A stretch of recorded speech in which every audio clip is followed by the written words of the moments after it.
پھر بھی اللہ سے اپنی بخشش نہ کروا لی. امی جان حضرت عائشہ صدیقہ بنت صدیق رضی اللہ تعالیٰ عنہ روایت کرتی ہے جب رمضان کا مہینہ آتا ہوتا ہے, جب رمضان آنے والا ہوتا ہے, میں دیکھتی ہوں اللہ کے رسول کا چہرہ پیلا پڑ جاتا ہے.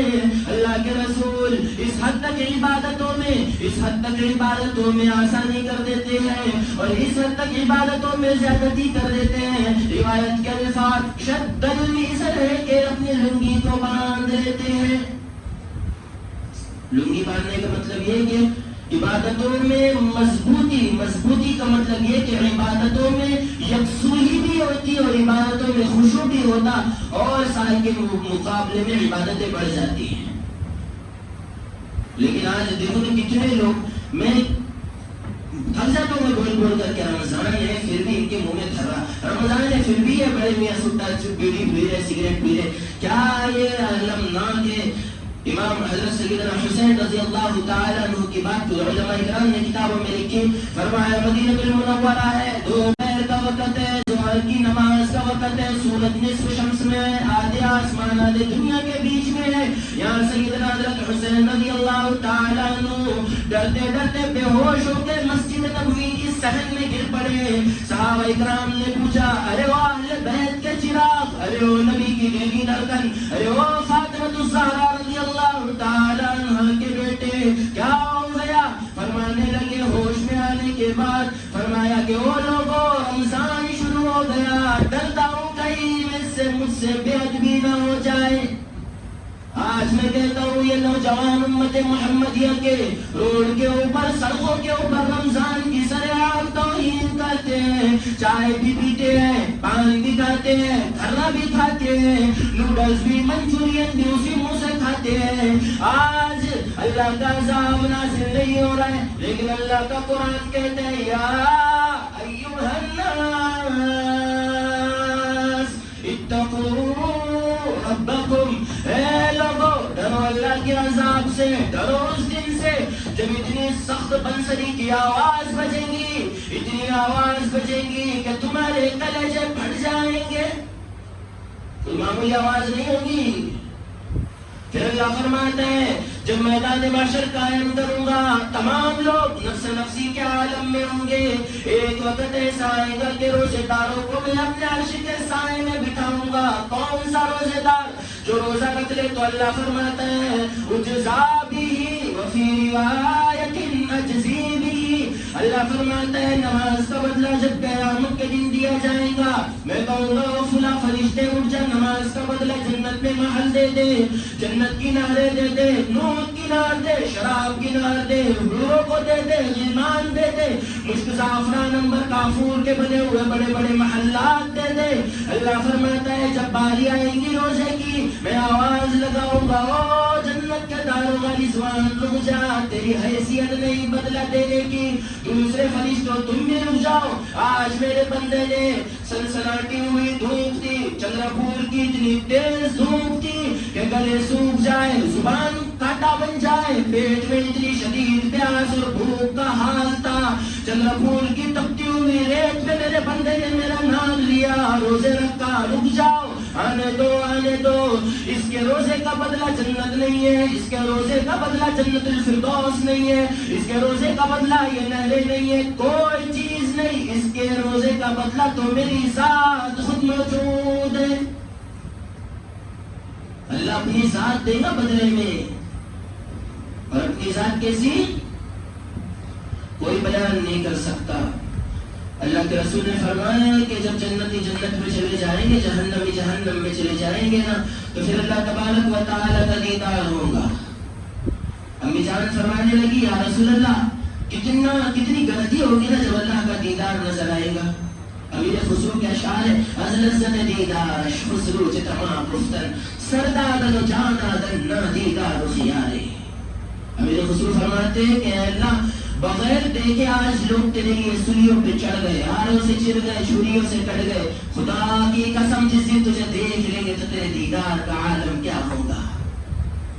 اللہ کے رسول نے فرمایا عائشہ کوئی غلطی نہیں ہوگی، آج کیسے تم 14ویں کا چاند دیکھتے ہو، رمضان کا چاند دیکھتے ہو، ہر انسان اپنے چھت کے اوپر کھڑے رہ کر آرام سے چاند دیکھتا ہے، کل قیامت میں بھی ہر انسان اپنے محل کے اوپر کھڑے ہو کر اپنے رب کا دیدار کرے گا. پھر اللہ فرمائے گا سلام قولا من رب الرحیم، یہ سلام ہوگا. پھر آخر میں اللہ فرمائے گا میرے بندوں مجھ سے راضی ہو. اور جنت سے بڑی ہمارے استاد محترم اور خاص طور پر امام بخاری رحمۃ اللہ علیہ نے، علامہ شاہ کشمیری رحمۃ اللہ علیہ نے فیض الباری بخاری شریف کی شرح میں لکھا ہے جنت کے مل جانے سے بڑا انعام اللہ کا دیدار ہے، اللہ کا دیدار ہے، اللہ کا دیدار ہے. اس لیے میرے عزیزوں اپنے روزوں کی قدر کرو، اپنے نمازوں کی قدر کرو. مدینہ پاک ہے، امام الانبیاء صلی اللہ علیہ وسلم کی ذات اقدس ہے. خطبہ دیتے ہوئے ارشاد فرما رہے صحابہ اکرام نے بڑا عجیب واقعہ دیکھ لیا. کیا دیکھا؟ اللہ کے رسول پائری پر پیر رکھ کے فرمایا آمین، دوسرے پائری پر پیر رکھا فرمایا آمین، تیسرے پائری پہ پیر رکھا فرمایا آمین. صحابہ اکرام نے جمعہ کے بعد پوچھ لیا یہ خلاف عادت چیز کیا تھی؟ آپ نے فرمایا جب خطبہ دینے کے لیے کھڑا ہوا جبرائیل امین آئے اور فرمایا یا رسول اللہ ہلاک ہو جائے وہ شخص، برباد ہو جائے وہ شخص، ذلیل ہو جائے وہ شخص، دنیا بھی ختم ہو جائے اس شخص کی، آخرت بھی ختم ہو جائے اس شخص کی کہ جس نے رمضان کا مہینہ پایا اپنے رب سے بخشش نہ کروائی. دوسرا شرح ہے مغفرت کا. اللہ کا قرآن کہتا ہے لا تقنطوا من رحمت اللہ ان اللہ یغفر الذنوب جميعا. میری رحمت سے نا امید نہ ہو، آ جاؤ. علماء اکرام نے اس آیت کی تفسیر میں لکھتے ہوئے فرمایا ایک آدمی ہے، ایک اللہ کا بندہ ہے، اتنے گناہ کیے کہ زمین اور آسمان کی خلا کو بھر دیا، حالانکہ اتنے گناہ کرنے والا کوئی بندہ نہیں، اس کی اتنی طاقت نہیں ہے کہ آسمان اور زمین کے درمیان کے خلا کو گناہ کرتے کرتے بھر دے. علماء اکرام نے لکھا ہے شیطان اللہ کی خدمت میں حاضر ہوا اور کہنے لگا الہ العالمین تو مجھے اپنے بارگاہ سے بھیج رہے ہیں، ہکال رہے ہیں، لیکن ایک بات یاد رکھنا میرا چیلنج ہے، رمضان آئے گا تیرے بندوں کو روزہ نہیں رکھنے دوں گا. اگر تیرے بندے روزہ رکھ بھی لیں گے تو پھر ان سے روزے میں گناہ کرواؤں گا. وہ گناہ موبائل کا ہو، وہ گناہ بے حیائی کا ہو، وہ گناہ بد نظری کا ہو. آج مسلمان کو دیکھ لے، نوجوان لڑکے اپنے آپ کو دیکھ لے، مسجد سے نکل رہے تب بھی بد نظری ہو رہی ہے، گھر سے نکل رہے تب بھی بد نظری ہو رہی ہے، چوک میں جا رہے سموسے پکوڑے خریدنے تب بھی بد نظری ہو رہی ہے. علماء اکرام نے لکھا ہے جیسے نماز میں بات کرنے سے نماز ٹوٹ جایا کرتی ہے، بد نظری کرنے سے روزہ پھٹ جایا کرتا ہے. احساس کوئی نہیں نا بد نظری کا، گناہ ہی نہیں سمجھا بد نظری کو، جھوٹ کو گناہ ہی نہیں سمجھا مسلمانوں نے. آج تاڑتے رہتے ماں بہنوں کو، اور اچھے اچھے شادی شدہ انسان اس میں ملوث ہے. خدا کی قسم کل قیامت کے دن پتہ چلے گا جب چلنے لگیں گے تقویٰ چھانا جائے گا. اللہ پاک نے فرمایا ارے مردود شیطان نکل جا میری بارگاہ سے، رام دے کر جاؤ گا، بھاگ جا یہاں سے. تو یاد رکھنا میرا بندہ گناہ کرے گا، پھر اور گناہ کرے گا، جھوٹ بھی بولے گا، شراب بھی پیے گا، تمام گناہ کرنے کے بعد یاد رکھنا روزہ رکھ کر میرے دربار میں آئے گا، مچھر کے پر کے برابر آنسو بہائے گا. میرے کبریائی کی قسم سارے گناہوں کو معاف کر دوں گا. اللہ اعلان کرتا ہے، روز رات میں اعلان ہوتے ہیں جب ہم بستر اوڑھ کے مست سوئے پڑے رہتے ہیں نا کولر میں تراویح کے بعد، فرشتہ اعلان کرتا ہے هل تستغفرون، ہے کوئی گناہوں سے توبہ کرنے والا، ہے کوئی معافی مانگنے والا، ہے کوئی اللہ سے اپنے آپ کو اپنے بیماری کو درست کرنے والا، ٹھیک کرنے والا، آ جاؤ. روزانہ اعلان ہوتا ہے، روزانہ فرشتہ اعلان کرتا ہے. لیکن مسلمان ارے چھوڑو، یہ رمضان میں قرآن نہیں پڑھ رہے. یہاں یہ میرا پہلا سال ہے اس مسجد میں، یہاں کی بات بتاتا ہوں. پچھلے سال ہدا میں تھا، میں نے ہدا میں بھی کہا تھا الحمدللہ میں جہاں ہوتا ہوں اعلان ڈن کے چوٹ پر کہتا ہوں کہ لوگوں کے دل بھی مر گئے، لوگ بھی مر گئے، اور جو دین کو سمجھتے تھے، جو دین پر عمل کرتے تھے، وہ آج قبروں میں پہنچ گئے. صرف نام کے مسلمان باقی رہ گئے، آج کام کے مسلمان تو ختم ہو گئے. کھاتے وقت نو ٹینشن کھاتے ہیں، سب ہر کام نو ٹینشن ہوتا ہے. جہاں مسئلہ اللہ کا آتا ہے، جہاں مسئلہ قرآن کریم کا آتا ہے، کون سا قرآن کریم جو تیرے میرے لیے ایک سفارشی بنے گا. رمضان اور قرآن یشفعان، خطبے میں یہی آیت پڑھی، رمضان کو مضبوط پکڑ لو، رمضان کو ایسا گزارو کہ باقی 11 مہینے تمہارے آسانی کے ساتھ شریعت کے دائرے میں رہتے ہوئے گزر جائے. اور قرآن کو پڑھو، اتنا پڑھو، اس کو سیکھو. تفسیر میں بیٹھتے ہیں تراویح کے بعد ماشاءاللہ اچھے لوگ بیٹھتے ہیں تفسیر میں، لیکن قرآن پڑھنے کی موت آتی ہے ہم کو. وہ تو قرآن پڑھنا نہیں آتا ہم کو، ابھی تو انگلی گھما قرآن کے اوپر. اللہ کے رسول نے فرمایا میری امت میں 2 قسم کے لوگ ہیں، ایک قرآن کریم کو زبانی پڑھیں گے. غور سے سنو، وہ لوگ جن کو قرآن نہیں آتا آج سے اس پر عمل شروع کرو. آپ نے فرمایا میری امت میں وہ لوگ ہیں جن کو قرآن پڑھنا نہیں آتا، ان کو دگنا ثواب ہے. اس لیے کہ ایک تو قرآن نہ پڑھنے کی وجہ سے، قرآن نہ پڑھتے آنے کی وجہ سے، اور دوسرا یہ کہ نہیں پڑھنا آتا پھر بھی مشقت کر رہے ہیں، پھر بھی کوشش کر رہے کہ آ جائے، ایک حرف تو بھی آ جائے، ان کو دگنا ثواب ملے گا. ہم جیسوں کو تو ہم کو تو ایک ہی ثواب ملتا ہے. ہم کیا سب اسپیڈ میں پڑھ لیتے ہیں، ہم کو ایک ہی ثواب. جو نہیں آتا ان کو دگنا ثواب. تو ثواب کماؤ اپنے گھروں میں، اپنے گھر کے مستورات کو بولو قرآن لے کے بیٹھو. اللہ کے رسول کا وظیفہ رمضان میں سب ذکر چھوڑ دیتے ہیں، اللہ کے رسول صرف قرآن پڑھتے، صرف قرآن پڑھتے. علماء کرام نے کتابوں میں لکھا رمضان کا مہینہ آتا، پھر رمضان کا مہینہ ختم ہو جاتا، کیا ذات امام شافعی رحمۃ اللہ علیہ کی سارے رمضان کے مہینے میں 61 قرآن ختم کرتے. زیادہ دور نہیں، میرے والد صاحب کو کل ہی پوچھا میں نے کتنے قرآن ہوئے، بولے روزانہ کے 3 دن کا ایک قرآن ابھی ختم ہو رہے ہیں. کیا انسان ہے وہ 10 پارے پڑھ رہے، وہ عمر کی وجہ سے کیسے بھی پڑھتے ہیں. لیکن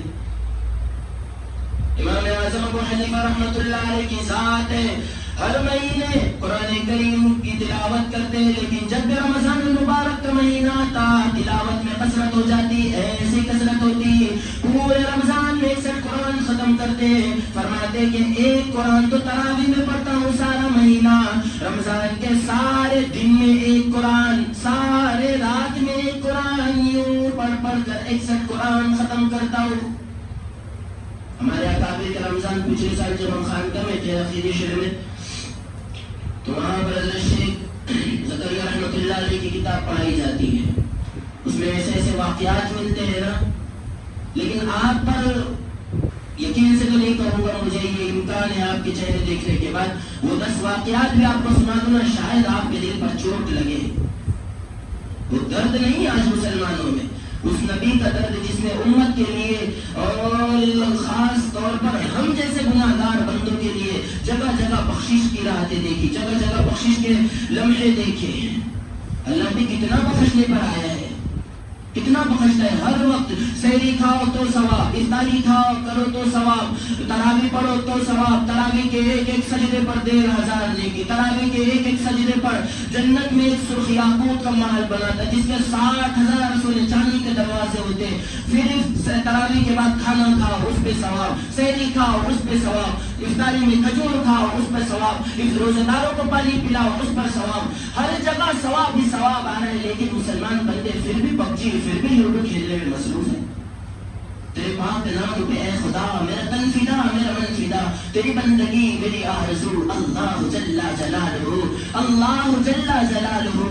مولا تیرے در پہ لاکھوں اغنیا، تیرے در پہ لاکھوں بادشاہ، وہ گڑگڑاتے رہے صدا، تیرا بھید پھر بھی نہ کھل سکا. تو ہی جانتا ہے کیا ہے تو. اللہ جل جلالہ، اللہ جل جلالہ. مولا تو جلال ہے، تو جمال ہے، لا زوال ہے، نہیں تیرا اہل و عیال ہے، نہیں کوئی تیری مثال ہے، تو ہے آپ اپنی مثال تو. اللہ جل جلالہ، اللہ جل جلالہ. میری آن تو، میری شان تو، میرا جان تو، میرا مال تو، میرے بال و وہم و گمان تو، میری خاموشی اعلان تو، میرا میں بھی تو، میرا تو بھی تو. اللہ جل جلالہ، اللہ جل جلالہ. مولا اپنے رب کو یاد کرو، کیسی نعمتیں ہیں اس کی. کبھی نیکیوں کی ہوا میں تو، کبھی رحمتوں کی فضا میں تو، کبھی باز آتی ندا میں تو، کبھی رحمتوں کی ہوا میں تو، کبھی بے کسوں کی صدا میں تو، کبھی اغنیاء کے غنا میں تو، کبھی اصفیاء کے سخا میں تو، شہداء کے رنگ حنا میں تو، کبھی با وفا کے وفا میں تو، کبھی با حیا کے حیا میں تو. اللہ جل جلالہ، اللہ جل جلالہ. اتنا کریم اللہ ہے. اپنے روٹھے ہوئے رب کو مناؤ. مولا تو کریم ہے، تو نعیم ہے، تو علیم ہے، تو علیم ہے، تو سمیع ہے، تو بصیر ہے، تو حلیم ہے، تو علیم ہے مولا، تو حنان ہے، تو منان ہے، تیری سب سے اونچی شان ہے. کل من علیہا فان ہے ویبقا رب الرحمن ہے، رہ جائے گا ایک تو ہی تو اللہ جل جلالہ، اللہ جل جلالہ. میرے بھائیو، رمضان المبارک کی یہ بہت ایک دم قیمتی ایام شروع، یہ لمحات جب چلے جائیں گے نا، خدا کی قسم پچھلے سال ہمارے بھائی تھے، ہماری مائیں تھی، نانی تھی، دادی تھی، پردادی تھی، سکردادی تھی، ہر دادی ہمارے درمیان پچھلے سال موجود ہے، لیکن آج لاکھوں من مٹی کے نیچے دب ہوئے پڑے ہیں، آئے بڑھ رہے ہیں، ایک سبحان اللہ کوئی پڑھ کر دیکھتا نہیں ہے. ابھی تو ٹرینڈ چل رہے ہیں امت میں کہ شب قدر میں قبرستان جائیں گے، باپ مرا 1 مہینے کے بعد جائیں گے، پھر 6 مہینے کے بعد، پھر 1 سال کے بعد، پھر اس کا سسٹم بن جاتا ہے کہ نہیں باپ مرا ماں مری تو صرف شب برات میں جائیں گے، باقی نہیں جا سکتے، ماں کو بخشنے. اللہ کے بندوں، یہ پڑولی کا قبرستان مجھے 2-3 لوگوں نے کل بتائی تھی، پر صبح میرے پاس آ کر بولے کہ یہ قبرستان کا حال یہ ہے کہ یہاں کے لوگ تو پڑولی کا بولنے والا تھا، وہ یہاں کے لوگ جمعہ کے دن بھی قبرستان نہیں جاتے. خدا کی قسم، اگر آپ نہیں جا رہے اور آپ کے ماں باپ ہیں، یاد رکھنا، اگر آپ نہیں جا رہے قبرستان، آپ کے ماں باپ وہاں لیٹے ہوئے ہیں، تو اپنی اولاد سے کوئی توقع، کوئی امید نہ رکھنا کہ میرے مرنے کے بعد میرا بیٹا آئے اور فاتحہ پڑھے گا.